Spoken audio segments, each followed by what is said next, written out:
बाळा, 20 मार्च हा माझा प्रगट दिन आहे. हा दिवस अत्यंत पवित्र आहे.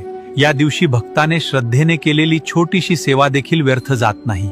या दिवशी सकाळी स्नान करून आपल्या घराच्या मुख्य प्रवेशद्वारावर हळदीचे पाऊल काढा आणि आंब्याच्या पानांचे तोरण लावा. त्या क्षणी माझे पवित्र आगमन तुमच्या घरात होईल.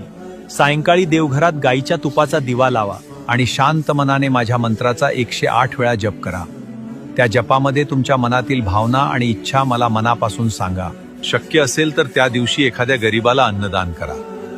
सेवेमध्ये मोठेपणा नसतो, पण त्यामागची भावना मोठी असते. जिथे श्रद्धा, सेवा आणि नामस्मरण असते, तिथे अडथळे आपोआप दूर होतात. मन शांत ठेवा. आयुष्यात कितीही अडचणी आल्या तरी श्रद्धा आणि नामस्मरण सोडू नका. जे मनापासून माझे स्मरण करतात त्यांच्या जीवनाचा मार्ग मी स्वतः सुकर करतो. भिवू नकोस, मी तुझ्या पाठीशी आहे. फक्त श्री स्वामी समर्थ नामाचा जप करत राहा आणि ही व्हिडिओ माझ्या भक्तापर्यंत नक्की पोहोचवा.